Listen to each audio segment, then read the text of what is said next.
আসসালামু আলাইকুম, সবাইকে স্বাগতম। কে কোথা থেকে আমার ভিডিও দেখছেন?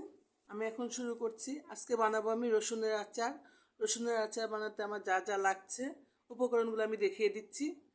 আমি নিয়েছি, মূল উপাদান হলো আমার রসুন। নিয়েছি আমি পাঁচফোড়ন গুঁড়ো করে, নিয়েছি হাফ কাপ ভিনেগার, এর ভিতরে টকের জন্য একটু সামান্য তেঁতুল ভিজিয়ে রেখেছি। আজকে আচারটা আমি তেঁতুল দিয়ে করব, সবসময় লেবু দিয়ে করি, আজকে তেঁতুল দিয়ে করব। এখানে 2 ইঞ্চি পরিমাণ আদা বেটে নিয়েছি।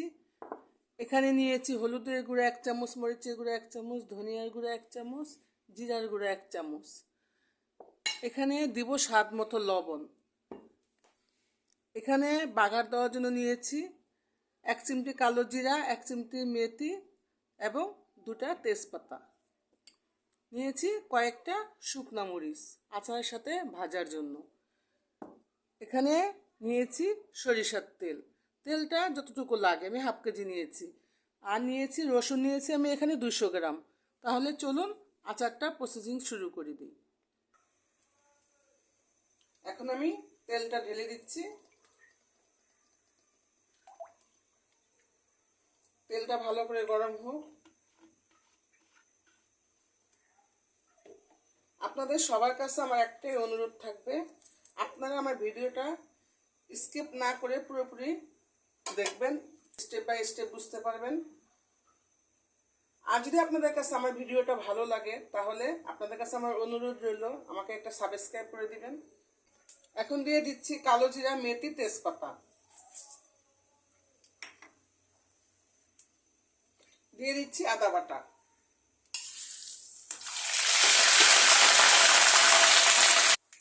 দিয়ে দিচ্ছি মশলার গুঁড়া। দিয়ে দিচ্ছি স্বাদ মতো লবণ। দিয়ে দিচ্ছি পাঁচফোড়ন।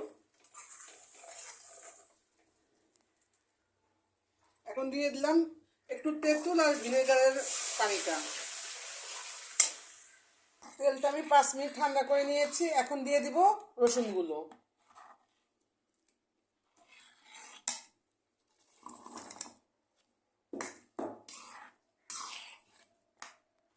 হয়ে গেল আমার রসুনের আচার। আমি এভাবে 5 মিনিট রেখে দিব, ঠান্ডা হওয়ার পর বয়মে তুলে আপনাদেরকে দেখাবো।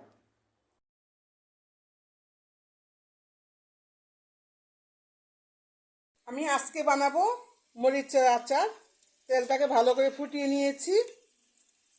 এখন এক এক করে শুরু করব। দিয়ে দিচ্ছি লবণ। দিয়ে দিলাম 1 চামচ মরিচের গুঁড়া, কালার সুন্দর হওয়ার জন্য। এখানে দিয়ে দিচ্ছি পাঁচফোড়ন।